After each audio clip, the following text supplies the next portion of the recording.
Monsieur Hastings, there is something troubling you?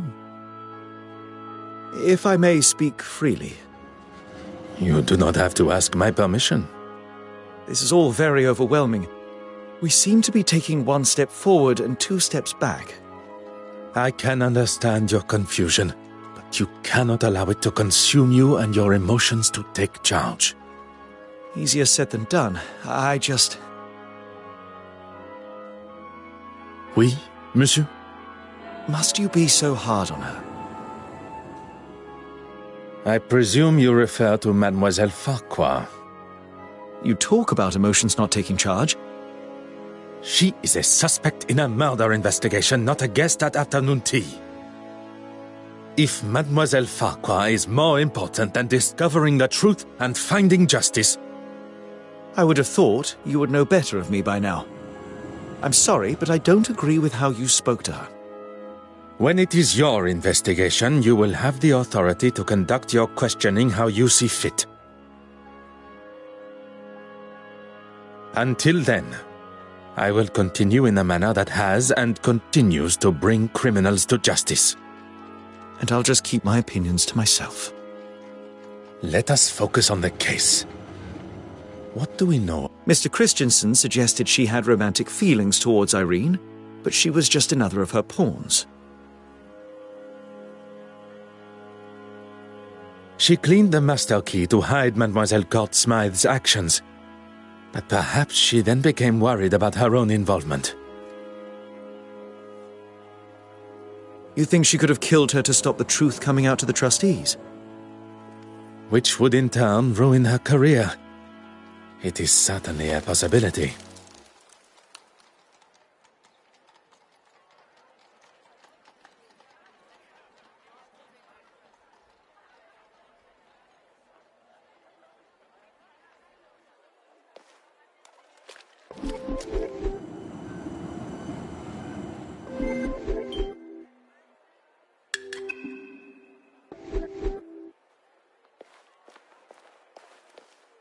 Your Grace. Detective Poirot, good morning.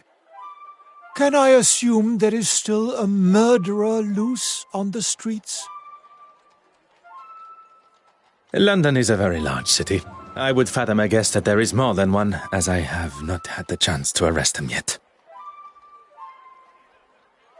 Your confidence astounds me.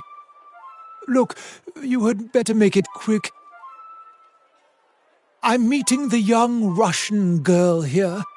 She had some questions about the museum building at the gala. Questions I'm sure only I can answer. God teaches us to forgive and love thy neighbor. Has she offended you personally? Using the museum for her sordid meetings with those uncouth men? I'd say so. She doesn't strike me as someone that would be caught up in that sort of thing. And what sort of thing am I referring to? Well, Exactly. If you don't know, it would be wise to remain quiet until you're spoken to. I walked in on them in the restoration room a couple of weeks ago. I had come straight from my regular Sunday service, as I had some business to tend to. I opened the door and saw them all sitting there, scheming and planning. You are not aware of what they were meeting about? Do you need to wash your ears out?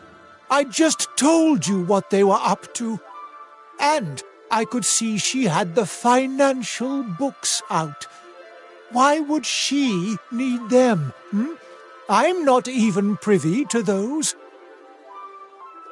And when she saw me, they stopped talking immediately. Surely that is a sign of their guilt? Merci, Your Grace.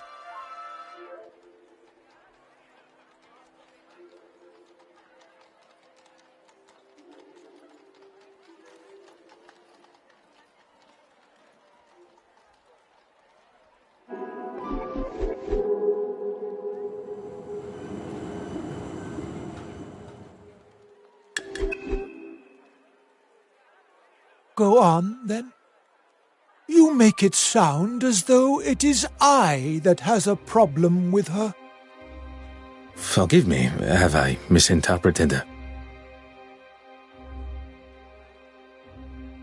If you cannot even understand what I have to say, how will you ever understand what Jesus and his Father in heaven require of you? That is perhaps a matter best discussed at a later time. What I wish to know now is about you and Mademoiselle Warbeck.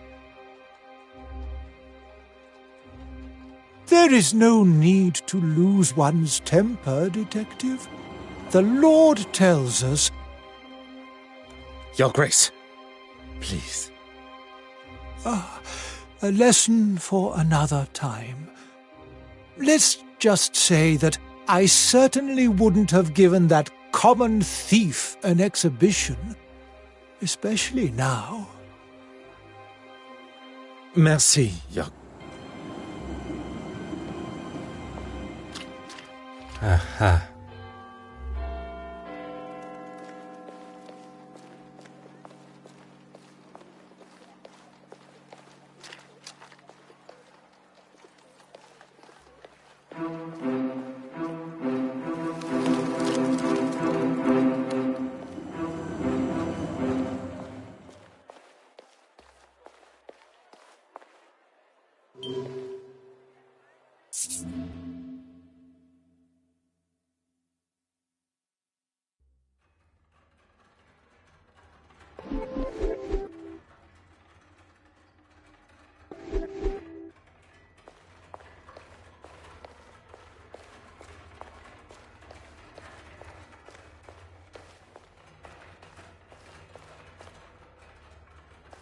Mademoiselle Warbeck, if you have a moment.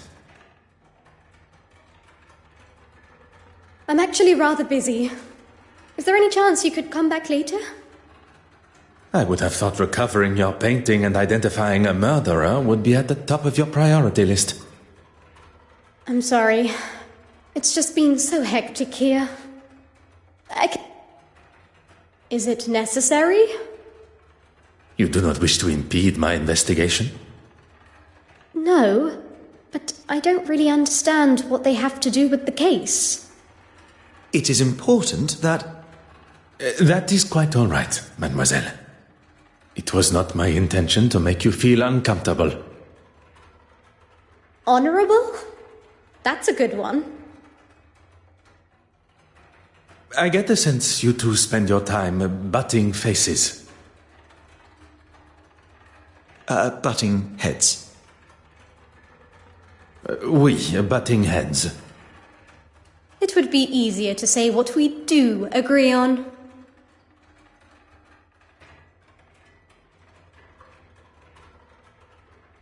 I don't know what he has against me. I didn't like one of his suggestions for an exhibition, and since then he's made it pretty clear he wants me gone. Usually after an exhibition, the artist's work would be returned to them. But on this occasion, that is not an option. I still have every intention of going ahead with the exhibit that includes her work, even if the trustees are against it. I'm still the curator of this museum. I'm hanging her work now, and that's that. I recall Mademoiselle Court-Smythe referred to the exhibit as hers. Her level of arrogance and hypocrisy is now even more evident. You have been most helpful.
must act.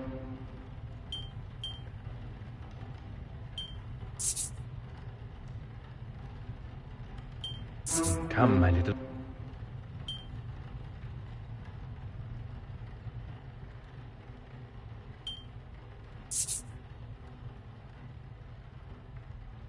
I should consider.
Go right ahead. You have been...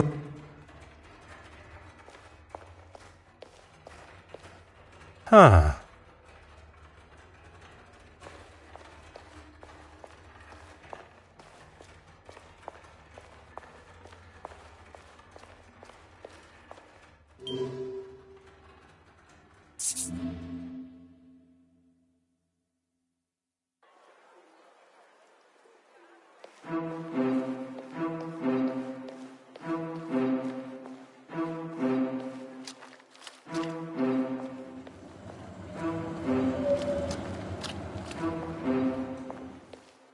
Go on, then.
Go right ahead, Detective.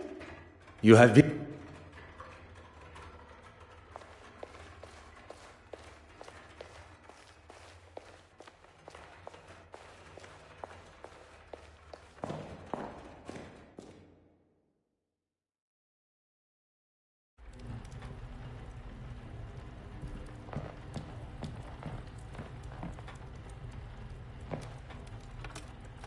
Oh.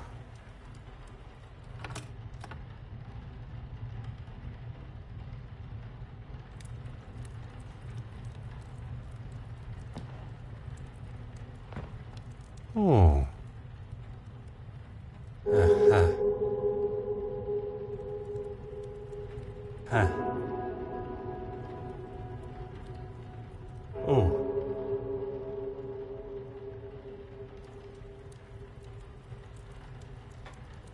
Aha. Mm-hmm.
Ah.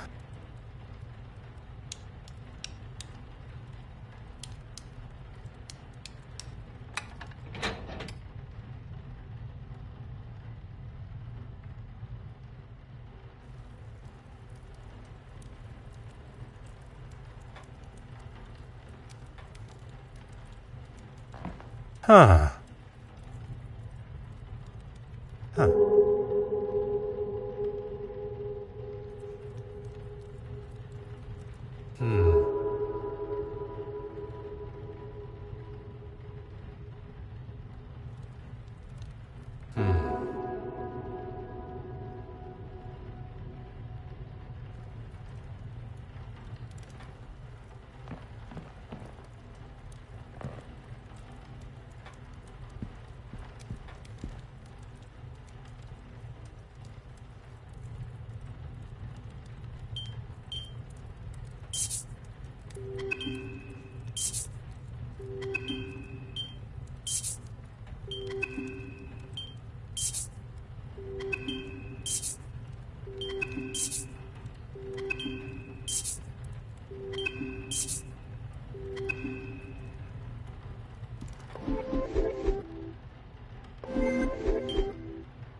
This will not get me any.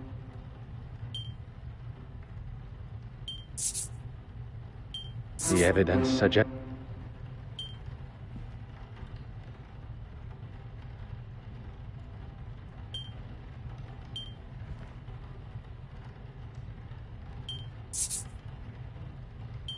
I cannot see the hot on the culprit's heels.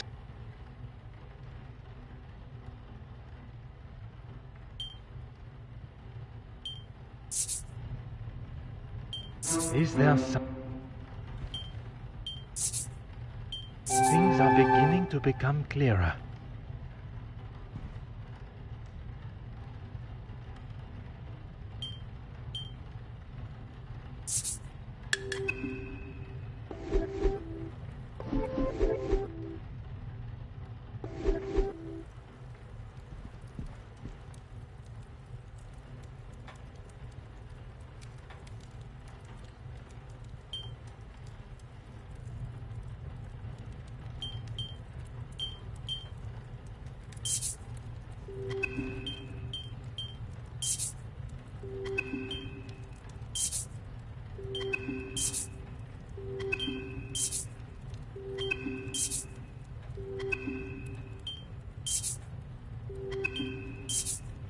Bishop Mountjoy was quite adamant Mademoiselle Warbeck's meeting was something untoward. Although I believe anything she does, he will likely look upon negatively. To have a young woman undermine him in front of the other trustees would have been the ultimate insult. He allows his personal feelings to accentuate his cynical side, instead of allowing facts and evidence to show the truth, as one should. Mademoiselle Warbeck was doing nothing detrimental to the museum.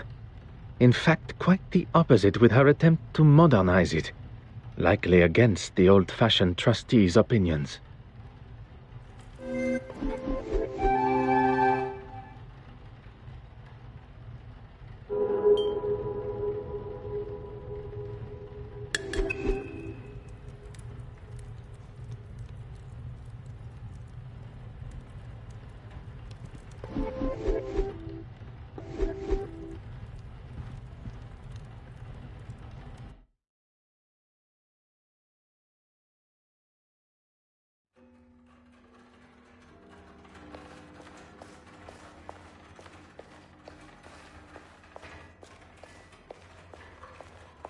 Go right ahead, Detective.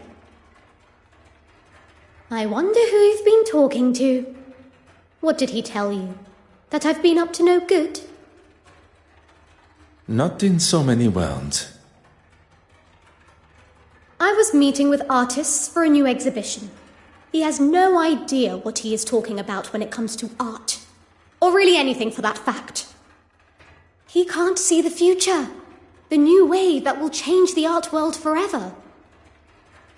As well as the uncouth gentleman you met, he also mentioned the financial books. Uncouth? Anyone not wearing full priest robes is uncouth to him. I wouldn't show Horace the finances because it has nothing to do with him. And he's simply looking for any excuse to have me fired. Nothing more. Well, considering he didn't want her work anywhere near the museum, I wouldn't have said they had one at all. Then the next thing I heard was that he had commissioned her to do some pieces for his church. I didn't know anything about it until Irene told me. Do you know what he had commissioned her to paint? No idea, I'm afraid. She was sworn to secrecy. You have been most helpful.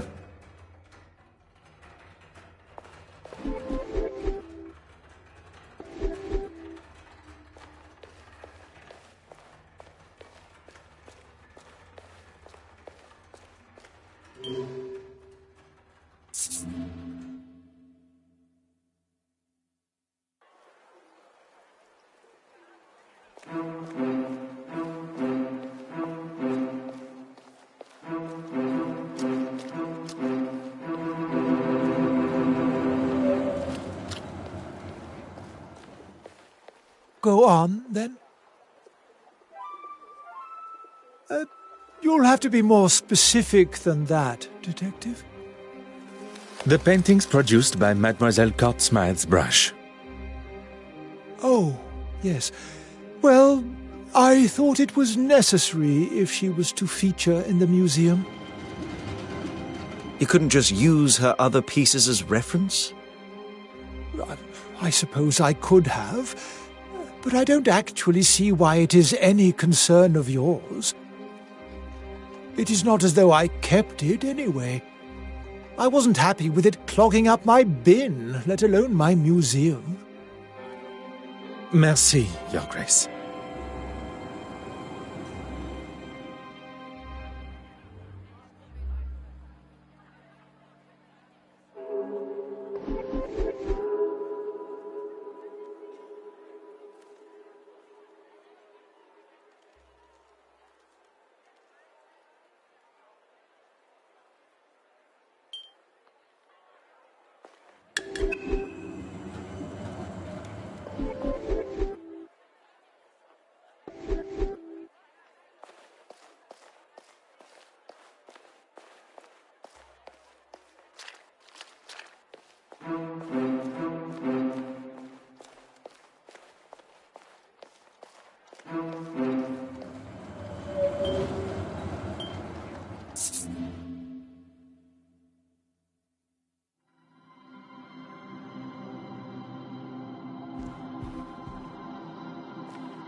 Ah. Oh. Huh.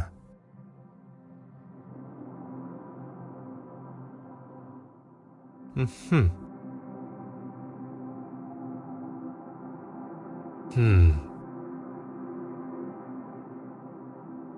Ah.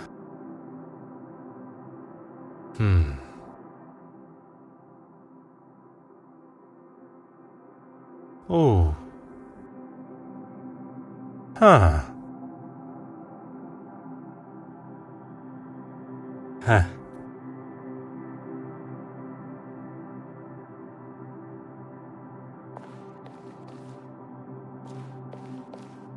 Aha. Aha.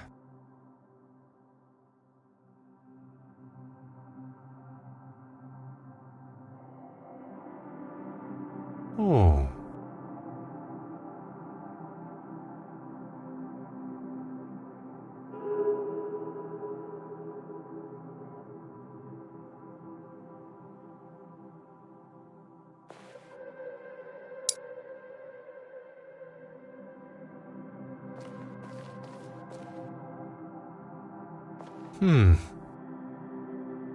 Oh.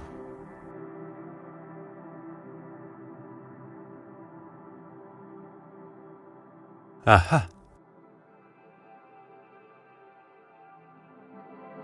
Huh.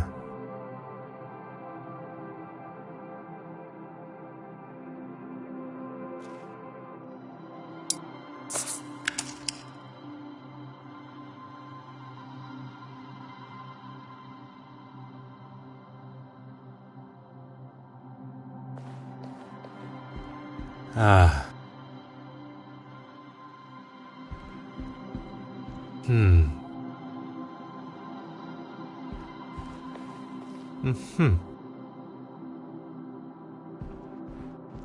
Huh.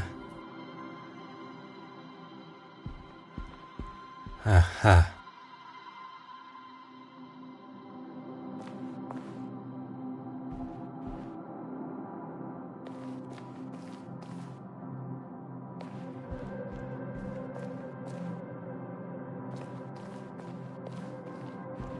Oh. Ah. Huh. Oh.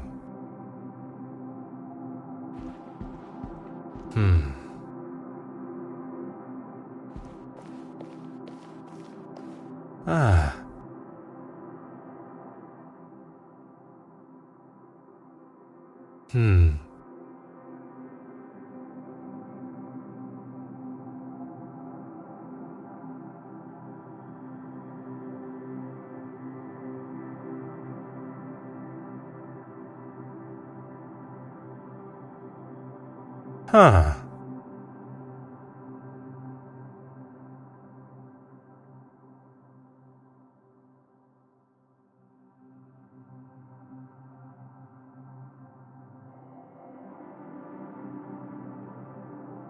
Oh.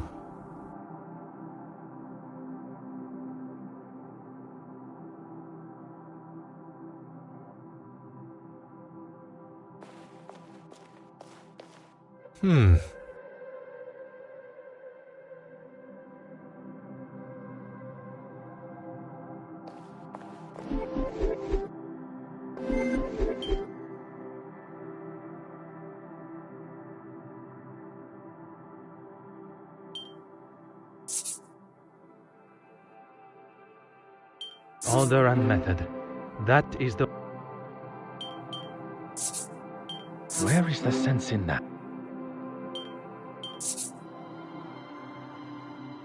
Voila.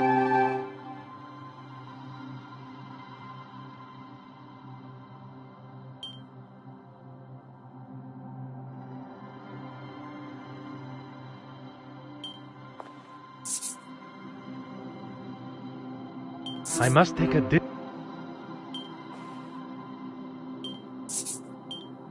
I should not be surprised by my own skills of deduction.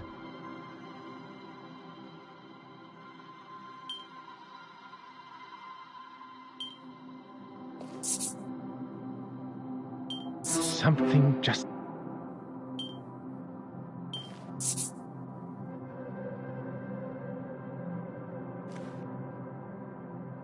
Come now.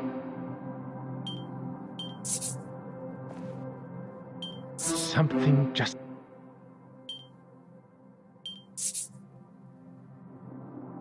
One step closer to revealing the truth.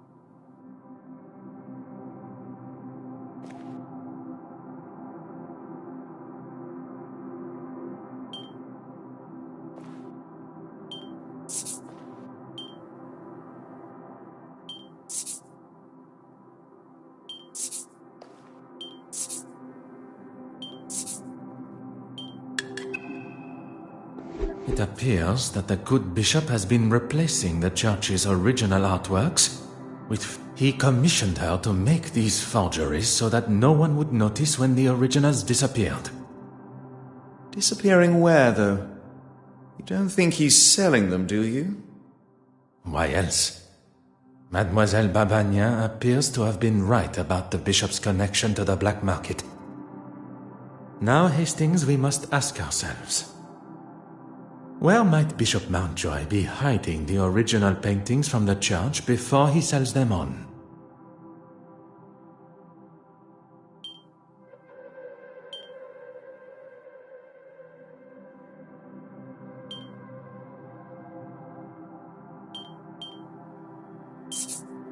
We must gain access to the space behind the confessional.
Oh. Aha. Huh.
Why don't you have a look first?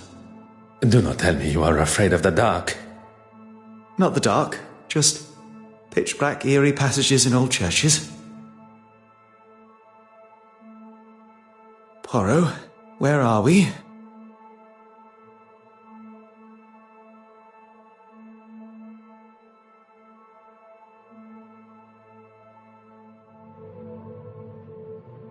If I am not mistaken, this is part of the secret tunnels that were built hundreds of years ago to sneak those that did not agree with the powers of the country out.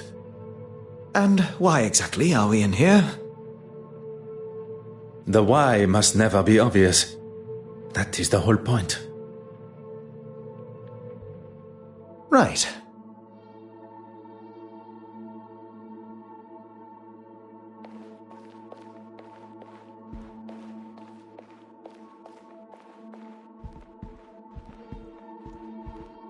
Oh. Mm-hmm.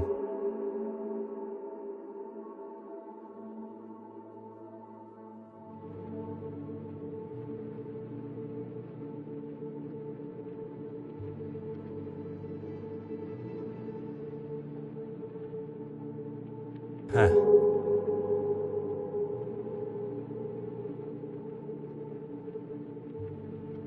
We have our third forgery. There is evidence of a much more modern painting on the back of the canvas.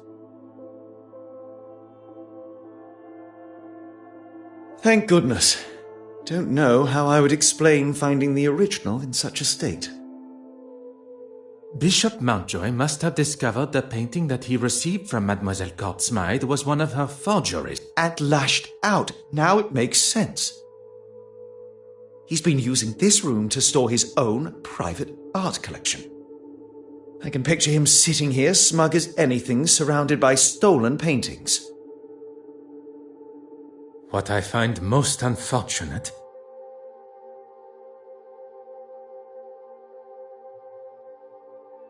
is that not only does he deprive the world of beauty and joy from seeing these works, but he also keeps them in such dark and dank conditions, the old fool.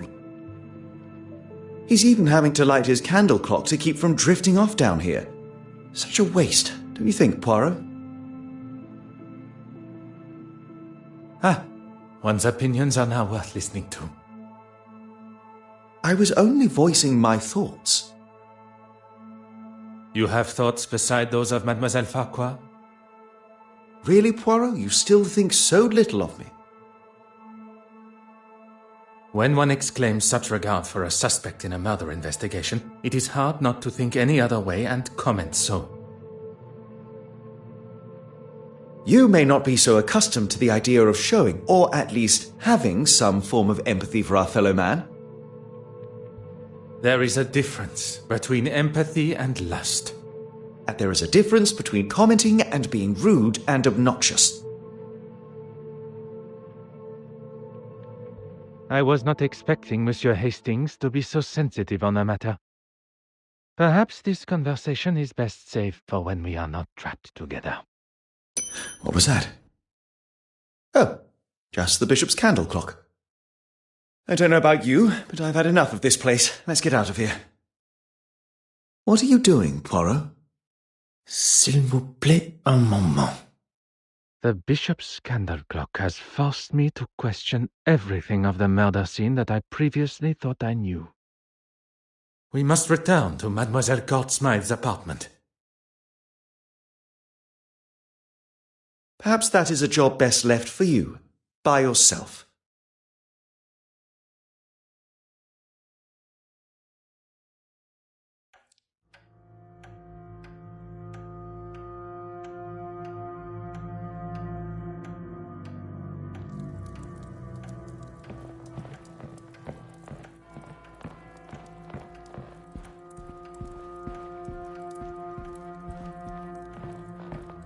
Ah. Aha.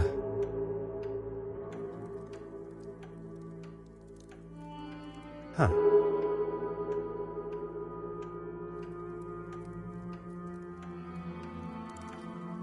Oh.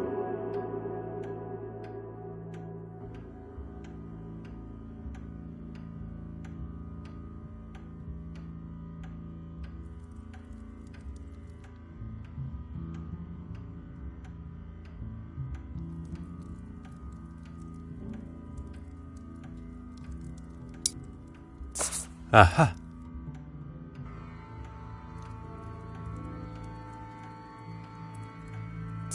Oh.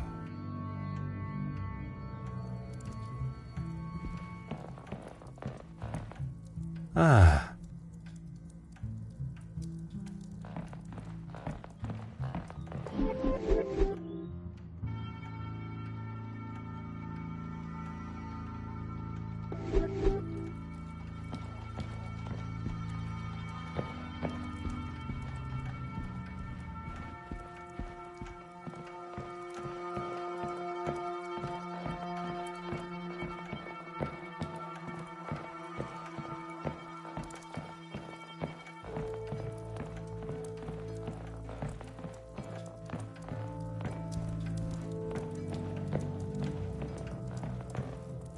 Huh.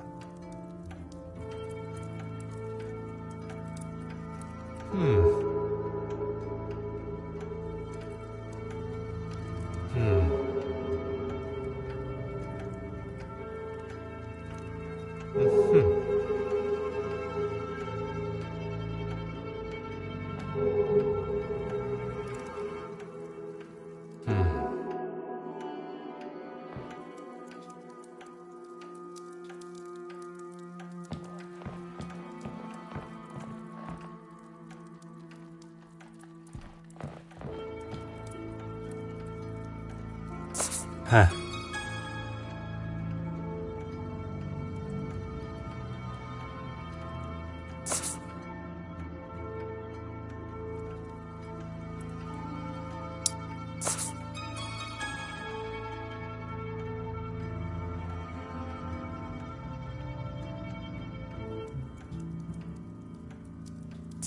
Et maintenant? Oh.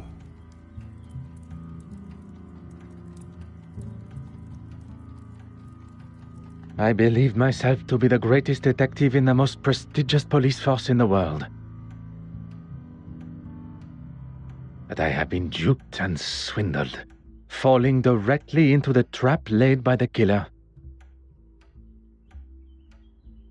And now I stand here alone, contemplating. Monsieur Hastings was quick to make his excuses to retire to his abode and not return to the scene of the crime by my side.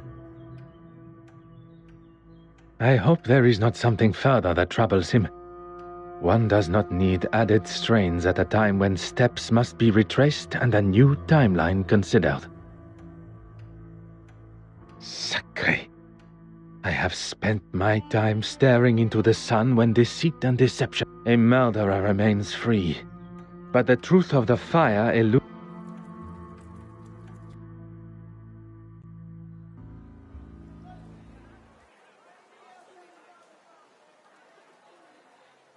I cannot believe I allowed myself to fall for such a deceptive move. The killer knew I would ask for an alibi, and they knew how to cover their tracks perfectly. Now, though, I have the upper hand. The killer believes that I have extinguished all avenues of my questioning, unaware I know the truth of the fire. I wish Monsieur Hastings were here. I was perhaps too harsh with him. I know of his want for the same as I, the truth. But now I fear that I have lost him to my own tenacious demeanor. Now more than ever do I need my little grey cells working at full capacity. Monsieur Demire and Mademoiselle Babagna. I am glad to say that they both still have alibis, as the show had just reached its second act. I can be sure that neither was involved. Mademoiselle Farquhar. She claims that she was in the dark room developing pictures, and even her alibi stands. Monsieur Dryden can confirm. Monsieur Christiansen, one of my key suspects, drinking alone except for a brief encounter with Monsieur Demire. But Madame Allen can substantiate his trip to see her at the theater to apologize during the intermission. Which leads us to the good Madame Allen, on stage performing. Innocent. A side note, I must make an effort to see her production. From what I have heard, she sounds quite captivating. The Honorable Bishop Mountjoy. His Compline prayers had not yet begun, but Mademoiselle Warbeck and he were together in what I can only imagine to be an uncomfortable meeting for them both. Her innocence has already been confirmed, although upon learning of how she has been treated, I would not have been surprised. Last but certainly not least, Monsieur Aylesworth.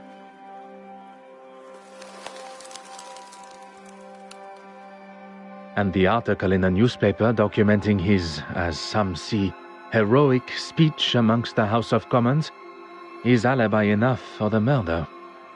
And where are we left now? Every suspect seemingly as innocent as they were yesterday. But when one looks most innocent, that is when Detective Poirot is most suspicious.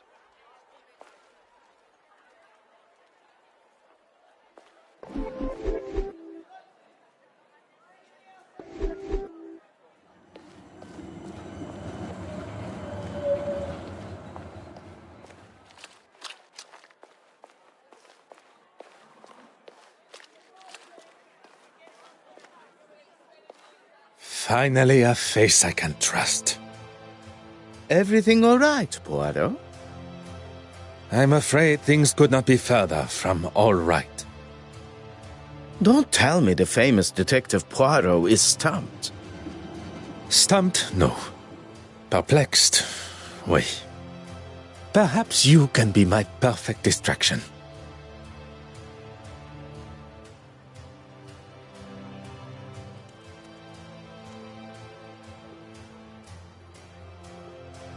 I may not be the celebrated doctor that my father hoped for, but I still like to keep up with recent medical journals.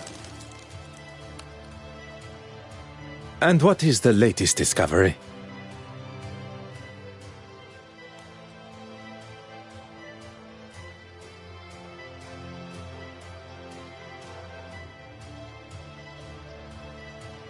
This particular article is about the effect of cocaine on the user's body. I thought I liked to have a good time, but that drug, too much for me. What makes you say that? I wouldn't want my heart beating at the speed of a locomotive. Here, read for yourself. I haven't actually. I gave him my office telephone number and said he could call anytime, but not a peep.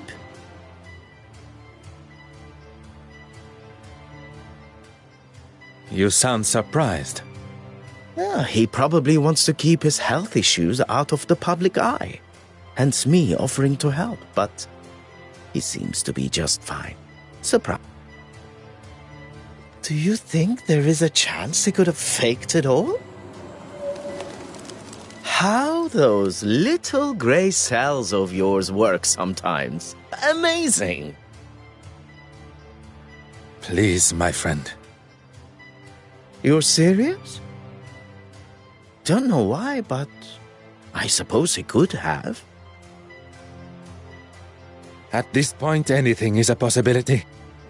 I think a visit to Monsieur Aylesworth at the Royal Society of Art is in order. Mademoiselle Babagna, a pleasure as always. Good morning, gentlemen.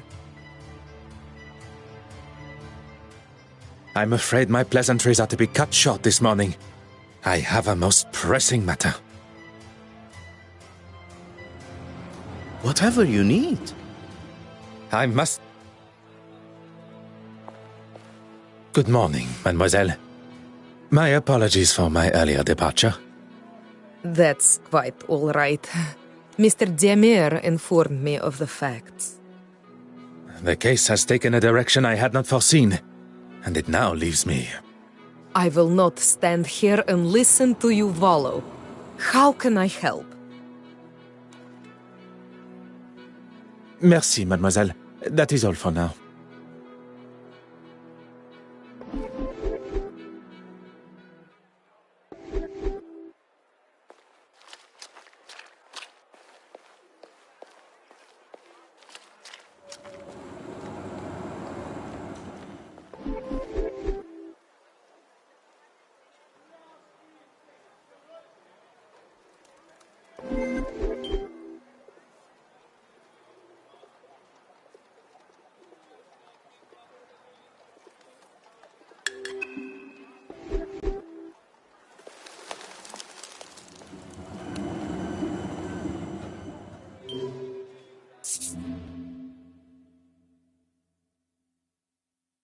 Just a moment. I'm coming. What a great commotion coming from behind the door. What on earth is Monsieur Aylesworth up to? Ah, Detective. What can I do for you? Could you spare a moment of your time? If you are feeling up to it? Why wouldn't I? You are recovering from a potentially fatal heart attack. I would not want to aggravate or upset you in any way. Are we really going over this again? It would help me clear up some discrepancies. Very well. As I've said before, I was in the House of Commons addressing the bench, as you know. And then I was speaking with the reporter. The editor, Nathaniel Dryden. If you say so, at the news office. Monsieur Aylesworth is sticking to his story. I did not expect that it would be easy to unsettle a politician of his experience.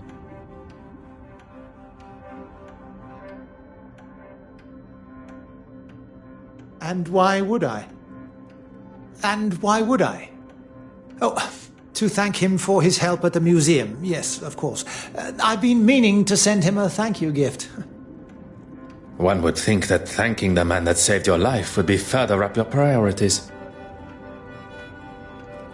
I'm a very busy man, as I'm sure you understand. And I don't know whether I'd go as far as saying he saved my life. On the contrary, had Monsieur Demir not been there with his extensive medical training and a man of your age, perhaps you would not be here talking with me today. If Monsieur Aylesworth is not prepared to tell the truth, perhaps I can use his own pompous nature and guilt against him. The nurse said herself that I had the heart of a young athlete.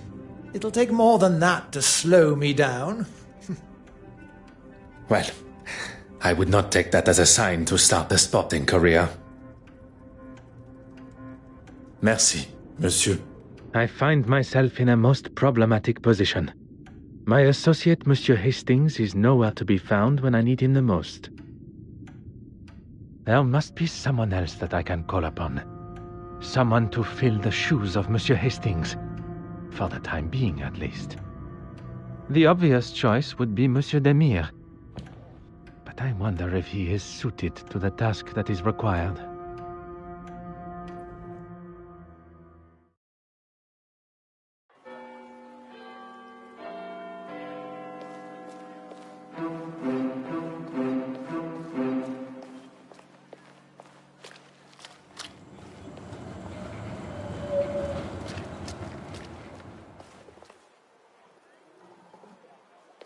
Whatever you need.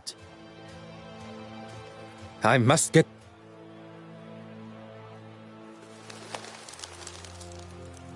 You need only ask. Go on. I require a distraction. I promise you will come to no harm and... Who am I to distract, and from what? Monsieur Aylesworth, I need to gain access to his office without his watchful eye. Detective Poirot, preparing to cross the line of law. Not cross, merely tiptoe alongside. I assume you have already devised a plan? A requested tour of the Royal Society of Art building should give me appropriate time. Then that is what I shall do.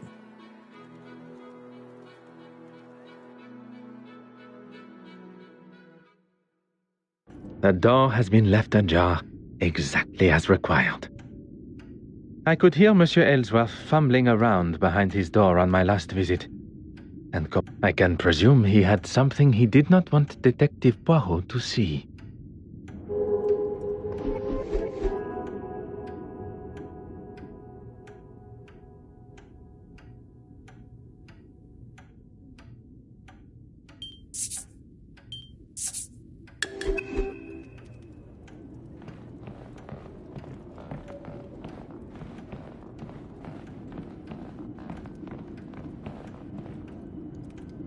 Ah.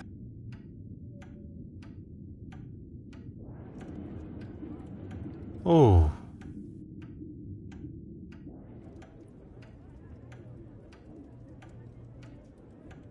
Oh.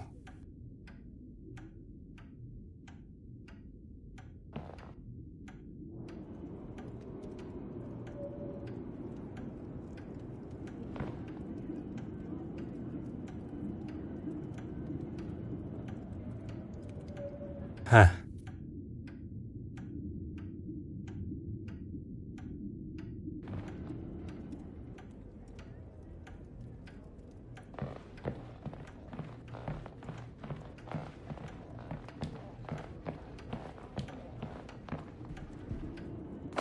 Oh.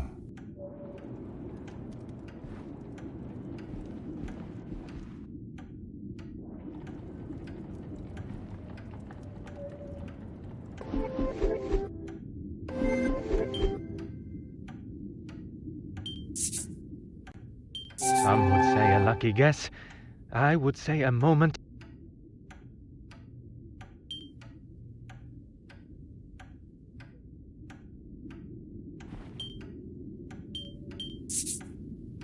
I should consider this further.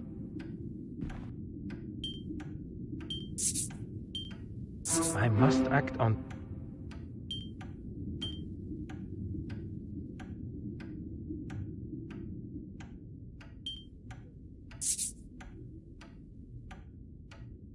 This will not get...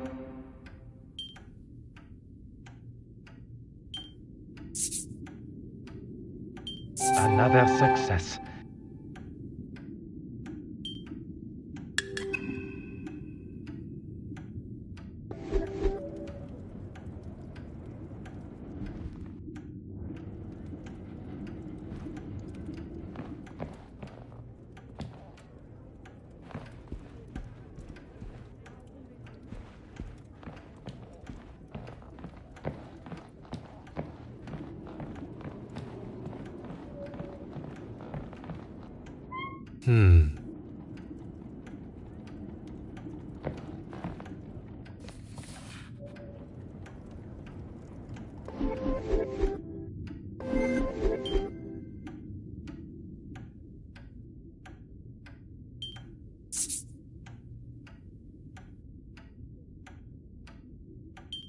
Is there something I...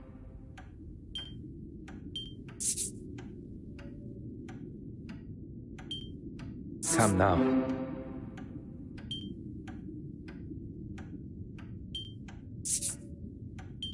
Where is the sense?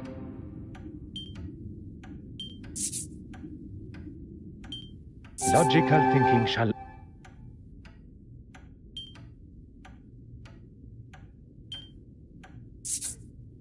I cannot see the logic in...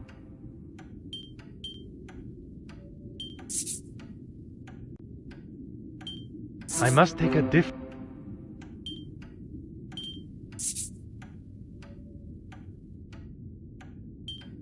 Come, my little...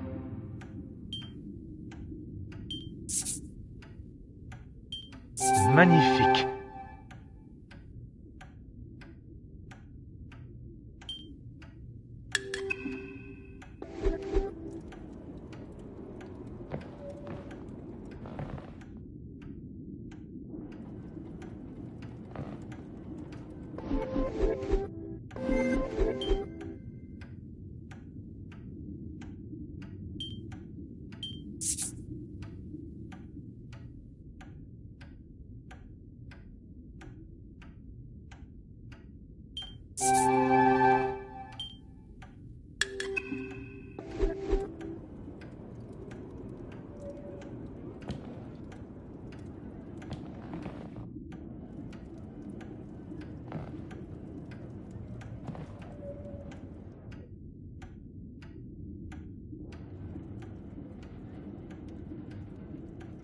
Put your hands up and step away from there. Monsieur, there is no need. Enough of your phony pleasantries. Let's see what the real police have to say. The first thing they would notice is the politician aiming his revolver at an officer while they are conducting official police business. I'm sure they would agree. I have every right to protect myself from a foreign intruder. If you were to lower the gun, perhaps we could discuss the situation we find ourselves in.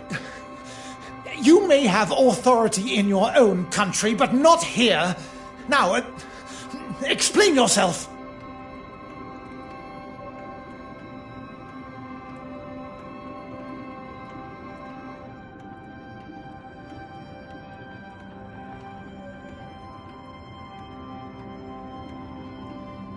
You don't know what you're talking about.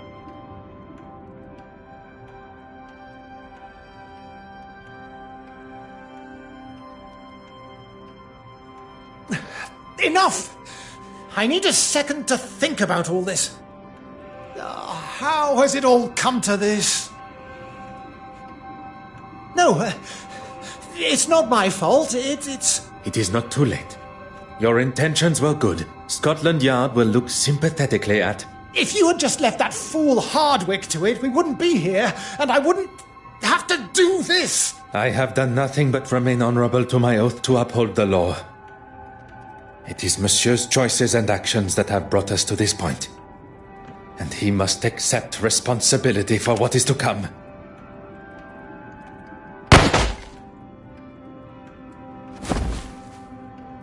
Poirot, are you all right?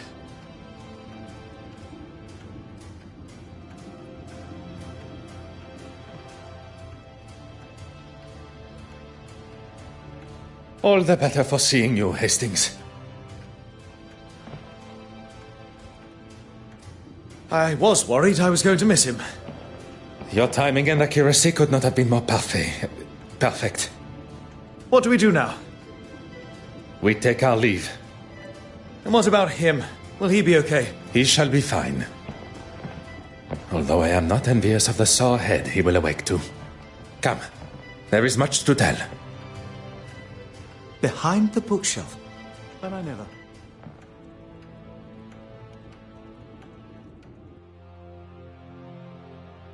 Monsieur Dryden, how are you? Detective... Poirot.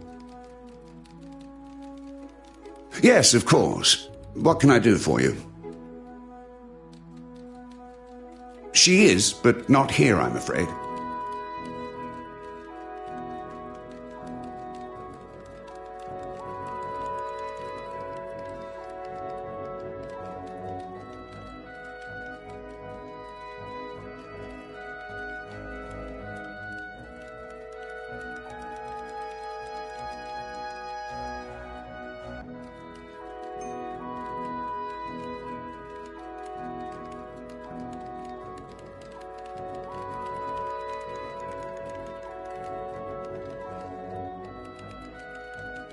Do you know where she is? She said something about heading back to the museum.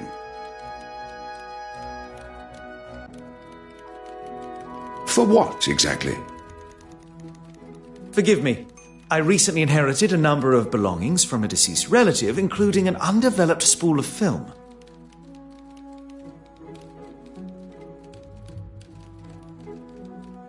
I'd like to help, but there isn't anyone here that could develop them for you. I'm more than capable, and I'll leave it tidier than when we arrived. In that case, knock yourselves out. I've got a meeting to run to anyway. I shouldn't be longer than half an hour or so. Pardon? Where has this confident and daring version of Monsieur Hastings been hidden? We all have a hidden side. It's just our own choice of when to show it.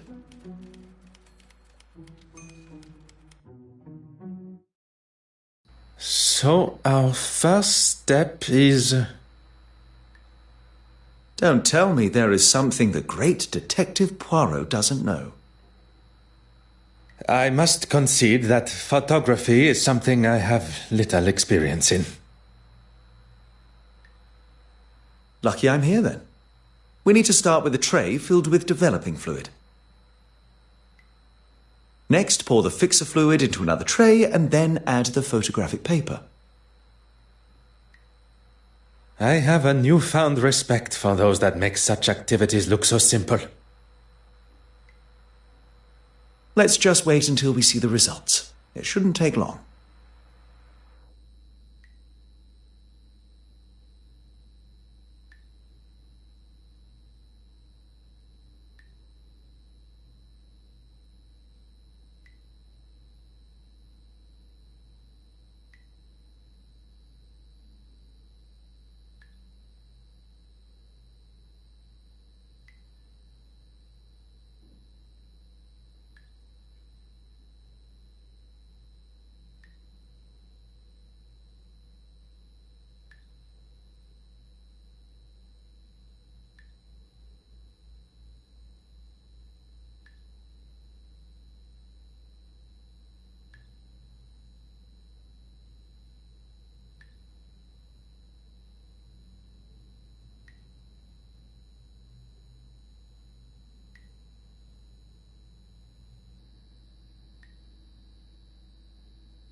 Huh.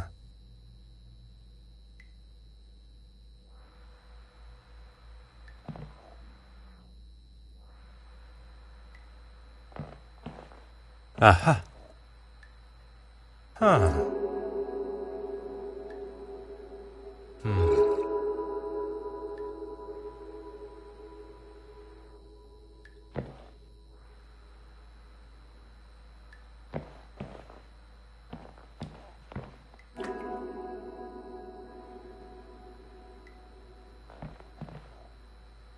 Ah.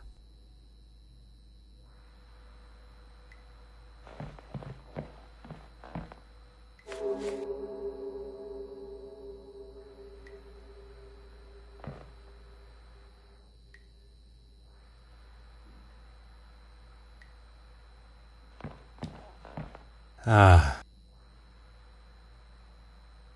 Aha.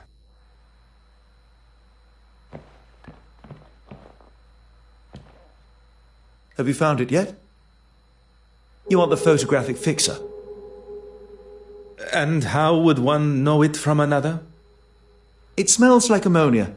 Handy, I suppose, when you can't see much in here.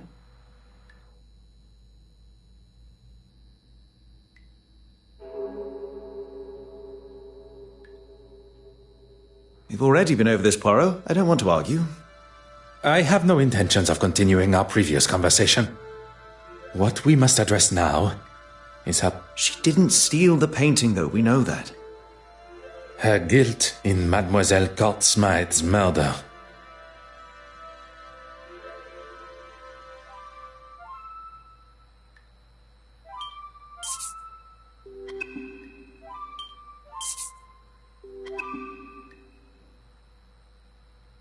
Merci, monsieur.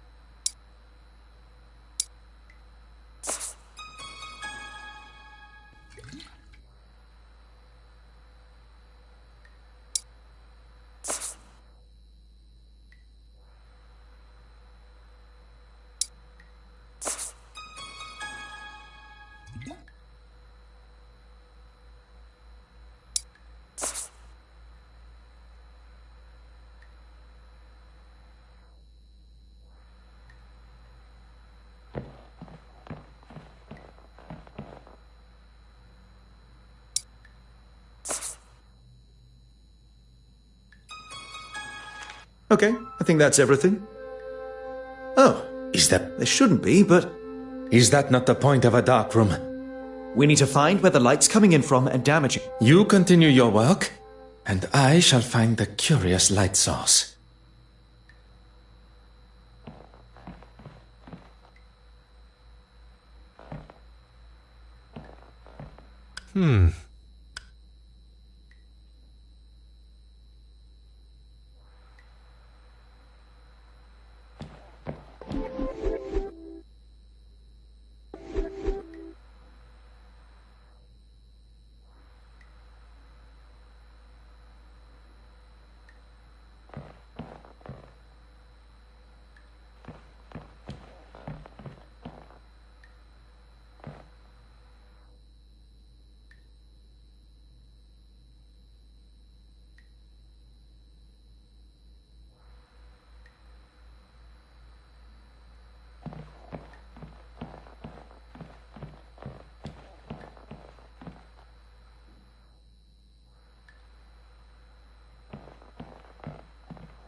Monsieur Hastings may... I'm in the...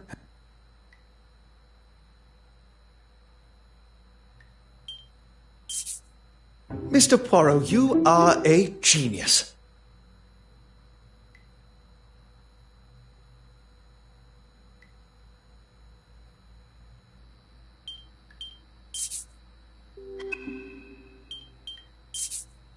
Mr. Poirot, you are a genius.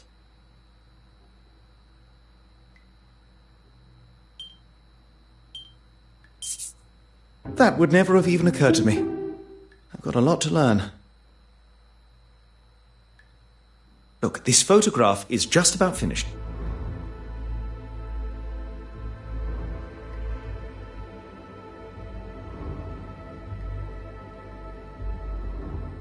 Is that? It appears so. And what has she got in her hand? That can't be the same cigarette case. The cigarette case that was taken from Mademoiselle Farquhar's luggage on our voyage here. It appears Mademoiselle Farquhar had a much closer relationship with Mademoiselle Court Smythe. I would say they...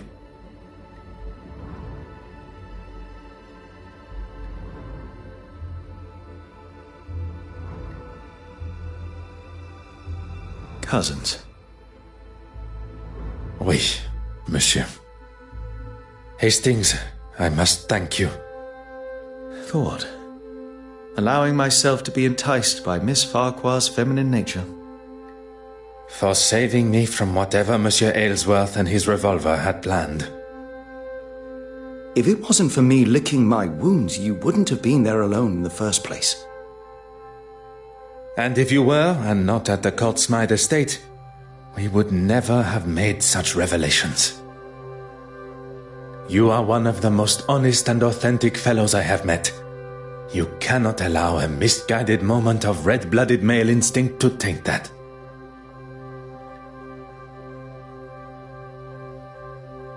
You have never let yourself fall to the wicked ways of the fairer sex.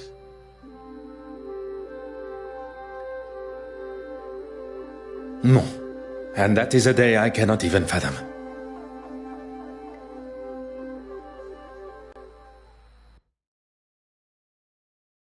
With Hastings' help at the Court Smythe estate, something I would have liked to have considered, we now know the reasoning behind Mademoiselle Farquhar's brutal actions towards her own cousin.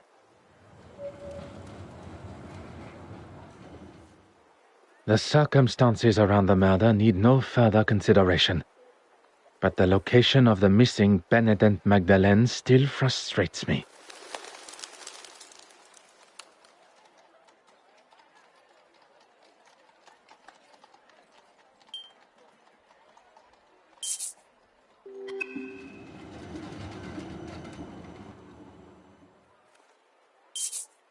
A moment of peace before one's little grey cells must ponder how Mademoiselle Court Smythe made it from the museum with the painting in tow. Ah yes, Hastings had something for me. An invitation to Mademoiselle Court Smythe's exhibit. Even after the truths of her crimes and personal betrayal, Mademoiselle Warbeck still feels it within her for a final send-off. Perhaps Mademoiselle did not leave with the painting at all.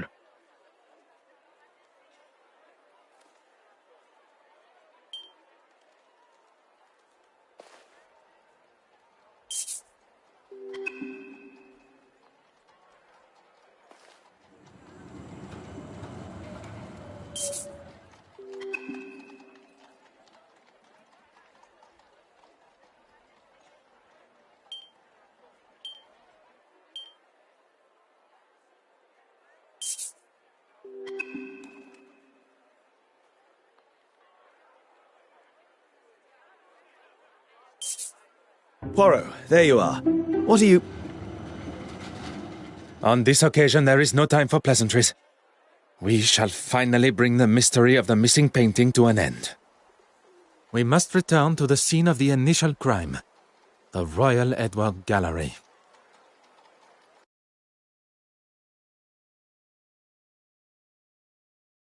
Is everyone present? Please ask them to convene in the exhibition room. Is there something you're not telling me?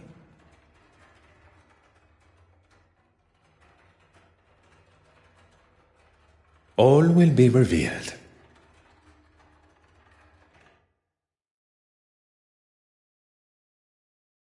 Messieurs et mesdames, thank you for joining us here today. What's this all about? Yes, my time is rather valuable. I thought everyone was here to see the exhibition. I'm all for looking at some real art, as long as it's not all hers. I understand the frustration and hostility that most of you must feel towards her. For some, even... Hatred, loathing, disgust. Betty, please. Even after everything, you stand here and defend her? I'm not defending her. If anyone should hate her, it's me. Perhaps you should move on. In this room is where it all began. Or at least, that is how it appeared.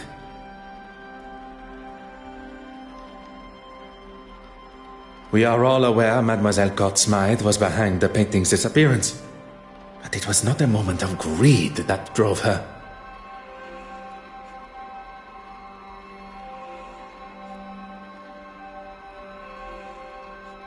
But rather a well-orchestrated plan that involved most of you tangled in her web of lies and deceit. All right, we all know why we're here. Maybe you can speed it along a little.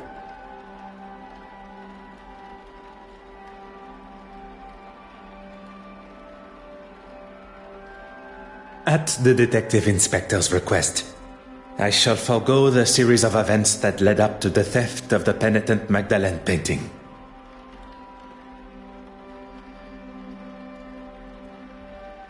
Perhaps a fitting place to begin would be with the death of Mademoiselle Court-Smythe. If that's going to get things moving. You are all aware of the fire and murder that took place at Mademoiselle Court-Smythe's loft apartment. The fire that she started after having one too many. That is where the difference between desire for the truth and the actual truth go their separate ways.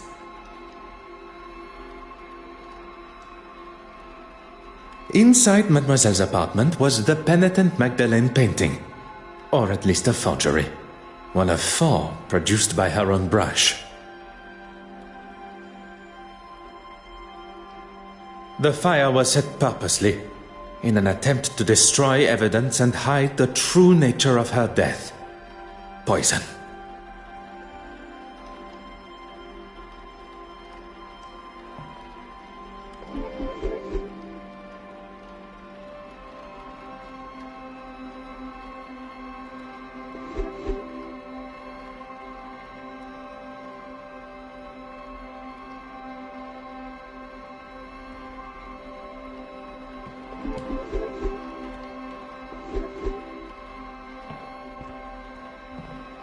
You know where the painting is, and who killed Irene.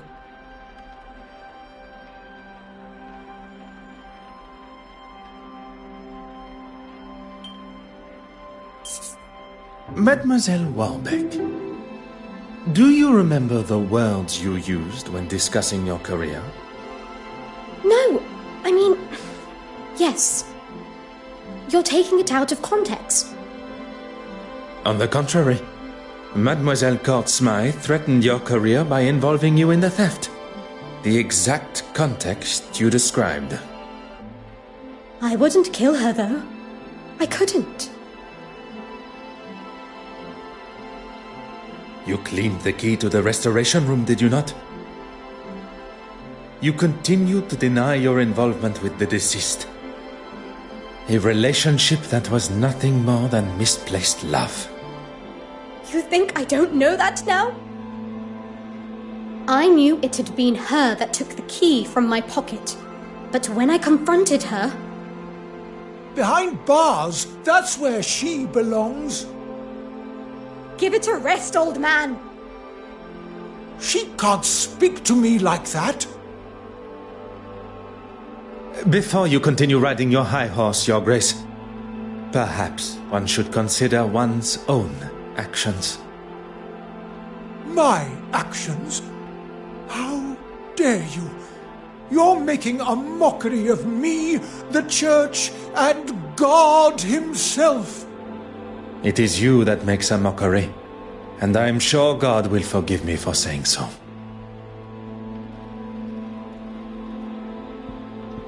Deep down, I knew she never loved me, and it was all too good to be true. This is all going to make for some story.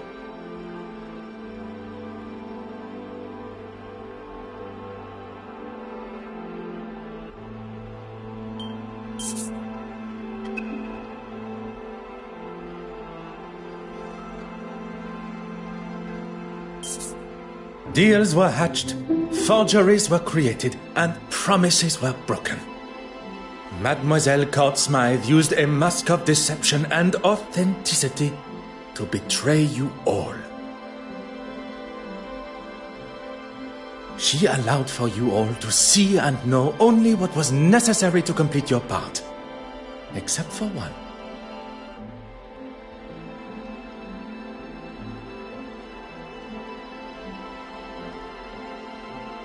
As much as I'm enjoying this show, any chance we can get to who killed her?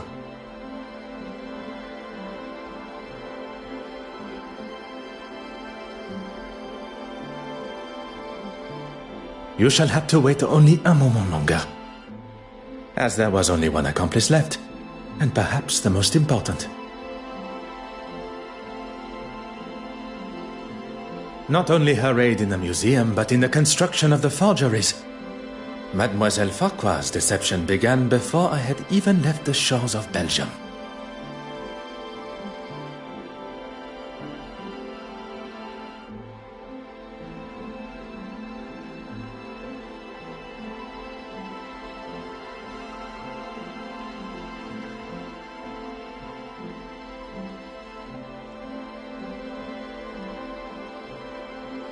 You were part of it, the whole time.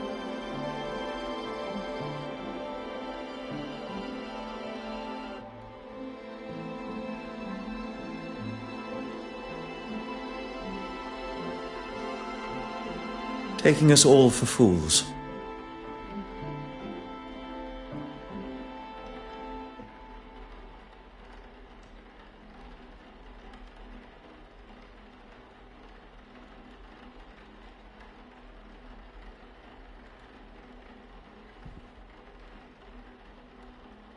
Haven't you caused enough damage?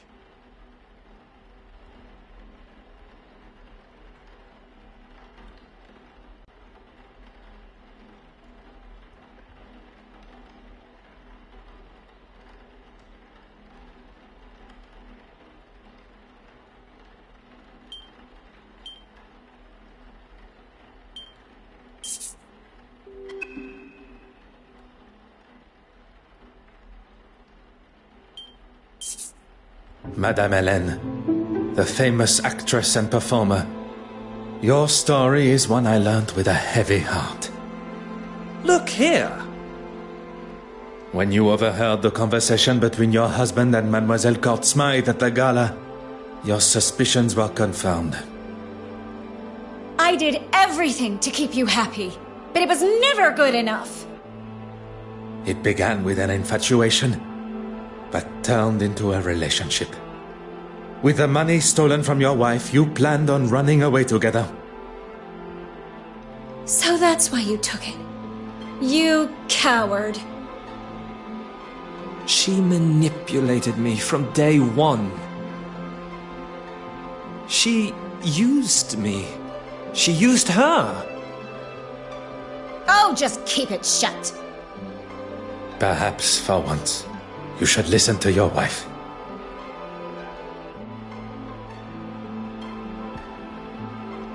I wonder how many other hidden skeletons are going to appear.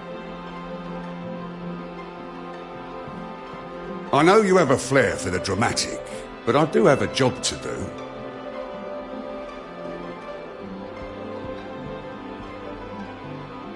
I have dedicated my life to serving God. I have no need to be involved in any of this.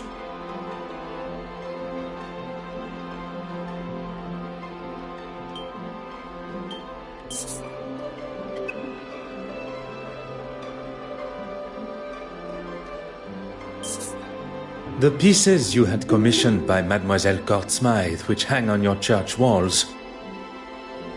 Why are we even standing here listening to this man?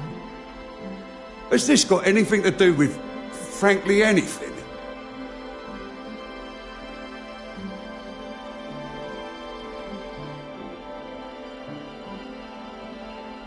Mademoiselle Court-Smythe's forgeries would be hung on the church walls, while the originals were sold on the black market to lace your own pockets. You have no proof of these accusations.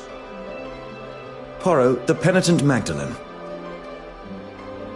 How could one forget? We have already discussed one of the multiple forgeries, and found amongst your hidden collection the second. Mademoiselle Court-Smythe sold you a forgery that you believed to be real, and upon learning of its fabrication, you lashed out, destroying it. One should not allow oneself the arrogance to consider themselves the smartest in the room, especially when they have already fallen foul to another's lies and deception. I am sure theft and embezzlement are questionable enough in God's eyes.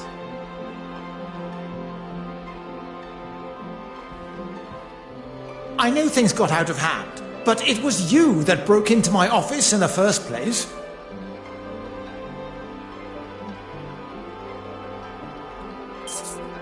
There still remain one missing forgery. The image of the honorable and distinguished gentleman that you present yourself as has gone on long enough. It may seem like an alien concept to you, but we English, we take great pride in how we present ourselves.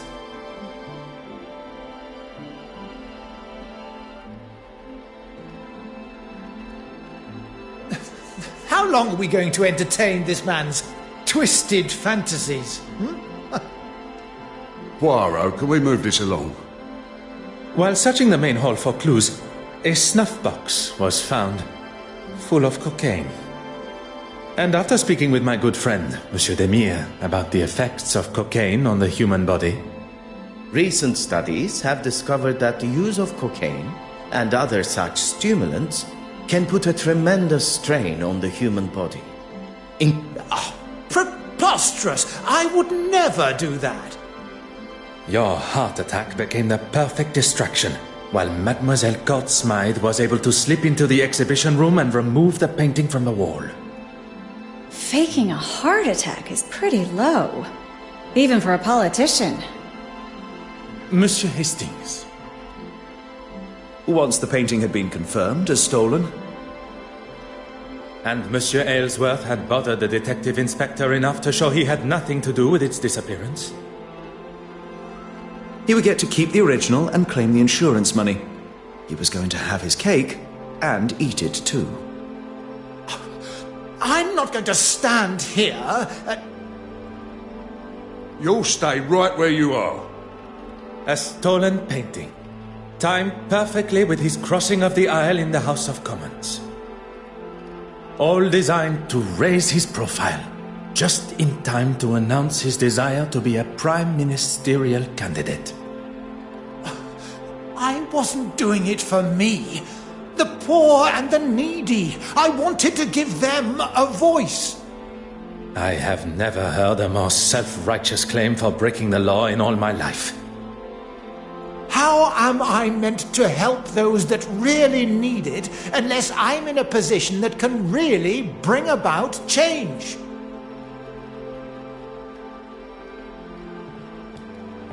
It all ends here, where it began.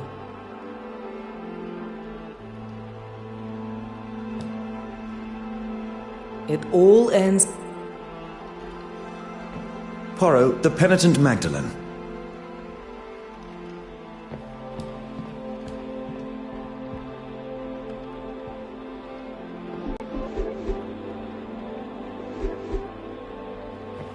I know you have a flair for the drum.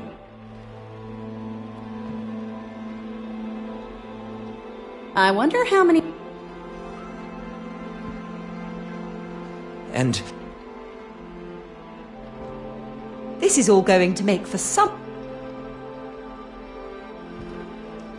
Deep down, I knew she never loved me, and it was all too good to be true. As Blake said, hindsight is a wonderful thing.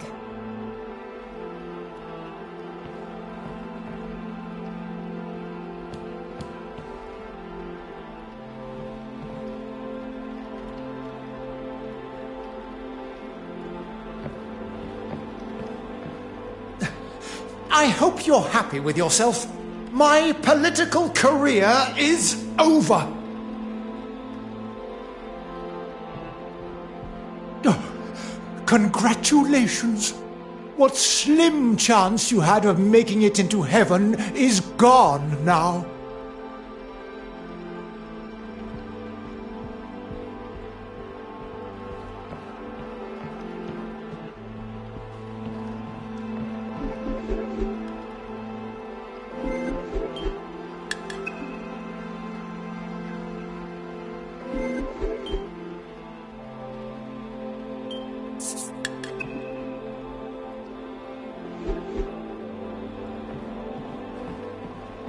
Poirot, the penitent... It all ends... I hope... Oh.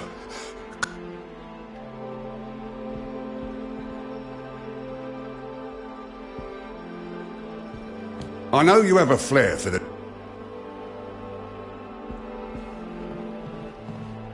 I wonder how many... And This is all going to make for some...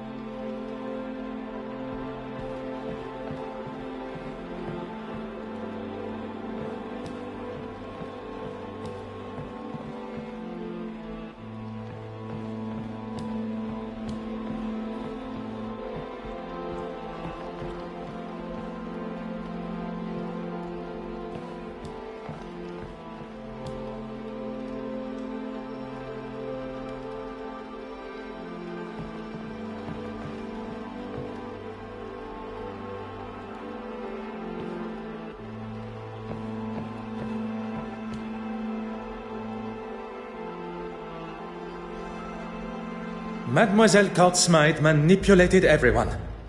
But that does not excuse the parts that you all have played. Poirot, the murderer. Tell us now, or I'm marching them all down the station. Of our suspects, all guilty in some form or other, only one committed the ultimate sin. Monsieur Christiansen, a lover, jilted and tossed aside from a life promised together. Mademoiselle Warbeck, another that was promised her heart only to become a second, caught in Mademoiselle's web. Monsieur Aylesworth, anger that a foolproof plan backfiring. Bishop Mountjoy, a third, sold the idea of an original painting, livid at the thought he had been tricked. Mademoiselle Farquhar, trapped in a partnership where you did not receive what was owed to you. All with motive, but lacking opportunity. Until the realization that someone had used a timer to set the fire. Isn't that right, Mademoiselle Farquhar? Our true relation to the deceased. Cousins. Standing to inherit her entire family estate. You don't understand. It wasn't like that. You decided to poison her with potassium cyanide, a chemical often found in photography development, via the cork of a bottle of champagne. Wearing an almost identical hat to the deceased, you were able to disguise yourself as her and be seen by the neighbor. Leaving her body lifeless in her own apartment, You tried to cover your involvement in both the forgeries and the murder by destroying any evidence. Incredibly clever. Your nefarious plan setting the fire almost tricked even I. Did you really just praise her for starting a fire? On the contrary, it was the deception behind the fire. A timer was used, allowing for Mademoiselle Farquhar to be seen in her office as she slipped in and out of the darkroom window. I didn't want to kill her, but she gave me no choice. She gave you no choice. You planned and executed a brutal murder. She was your cousin. A cousin that has controlled me for years. I couldn't escape her. She held you captive? I did not see a prison cell in her apartment. No, of course she didn't. Emotionally and financially, I was her captive. I was a struggling critic, but she taught me how to stand up for myself and get what I wanted, what I deserved. You were aware of her scheme all along? Not at first. I didn't know she was selling them on the black market. But even when you did find out, you didn't stop. There was always a reason I couldn't. And what money I did get, she would hold for me. I couldn't remain under her control anymore. There was no other way. Mademoiselle, there is always another way. All I see is the student becoming the master.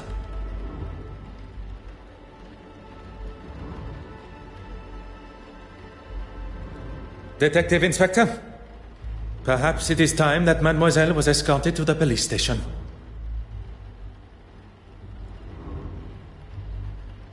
The truth has been revealed, and Mademoiselle Courtsmythe's murderer will pay the price for her crimes.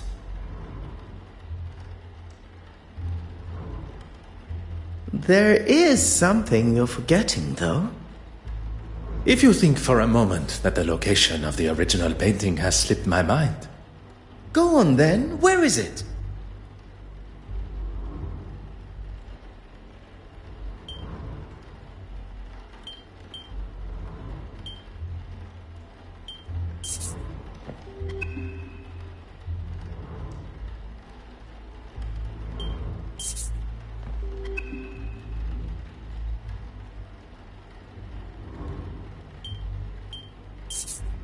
In this very museum. If the original painting was to find its way into her portfolio, it would be returned to her after her exhibition has concluded. Meaning, It would be delivered to her on a plate. exactement. She prepared one of her picture frames and made sure it would be in the restoration room. What on earth is he doing? You've got to be kidding me. It would take too long to remove the nails from the frame and hide it, surely. The nails were sewn down, creating the illusion of being used correctly, when in fact the backboard was easily accessible. Hidden perfectly behind what Mademoiselle Courtsmythe deemed to be her masterpiece. I never doubted him for a second. Messieurs et Mesdames, the penitent Magdalene.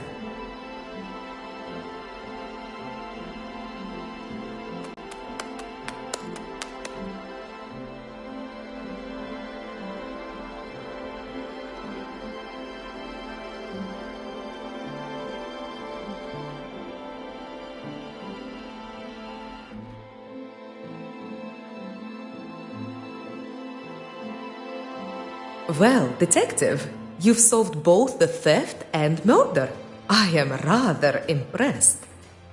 Finding the murderer and solving two thefts would have been far more impressive. 2 thefts? You already have another case? You have forgotten Mademoiselle Farquhar's missing cigarette case. Oh, of course. Do you think Miss Farquhar lied about it going missing after all? Mademoiselle Farquhar is far from an honest woman. lies tripping from her tongue at every turn. But if her motive was indeed to fake theft and claim the insurance money, she would surely not have let it lying where Mademoiselle Babagnan claimed to have found it. Mademoiselle Babagnan's motive is now clear. How she pulled off such a cunning theft still eludes me. Something Hastings said has my little grey cells fired up. Nothing is ever quite what it seems. Could Mademoiselle Babagnan have pulled the wool over my eyes in a similar way? I must return to the evidence from the ship with this new perspective.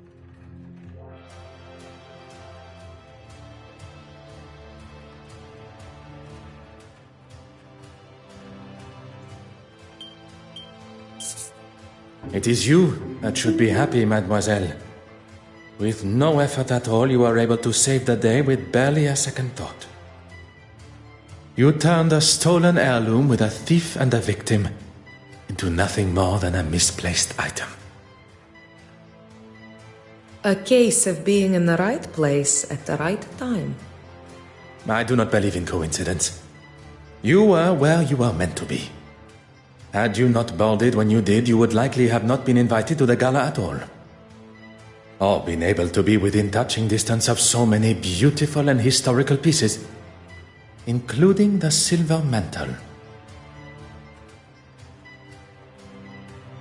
One thing I have learnt during my time here in London is that people portray a version of themselves, one to be seen or be met, and another that remains hidden from the world. What are you trying to say, detective? That there are some that wear a mask of authenticity. That perhaps, under different circumstances, I would have had the pleasure of meeting a different Mademoiselle Babagnan. Will you be leaving London now? There are a few small matters to settle before I leave. Mademoiselle Farquhar is now in the hands of the Scotland Yard, where she will stand trial for her crimes. You really do believe in the law, don't you? If you do not believe in the law, madness and lunacy will ensue. And everyone should be punished for their crimes? I believe that we should be held accountable for our actions. No one man is above the law. Or woman. And you, mademoiselle?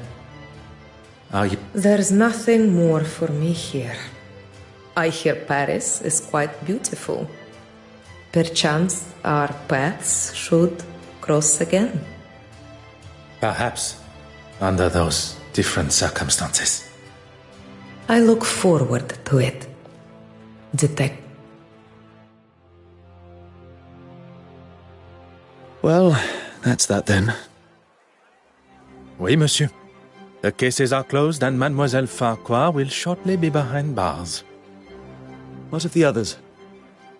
Judging by the detective inspector's glare at Monsieur Aylesworth, he will not be escaping the law. And Bishop Mountjoy. Once news spreads of his connection with the black market, I would question his attendance come the Sunday service. I was hoping at least someone would get a happy ending. Monsieur Hastings, you have been by my side throughout this investigation. Without you, the guilty parties, would not be facing the consequences of their actions. I helped where I could, but it was mostly you. I know that. What you may not know, and I would kindly request you keep to yourself, is that I consider myself somewhat of a... Loner? I would not go as far as that. But it appears you understand my sentiment. Good thing I was around to save you from a gunman. I fear I shall not live that down. I'll maybe hold on to it a little longer. Not many can say they've saved the great Detective Poirot. The great Detective Poirot. As much as I admire your formality, I think we should look for something more familiar, accustomed to our new relationship. Our new relationship? I have seen the benefit of friendship. Connecting with someone that can be trusted and loyal. Someone that shares an authenticity not only in themselves, but in their beliefs. And that's me. Detective Poirot and his trusted friend, Arthur Hastings. It does have a certain charm to it, n'est-ce pas?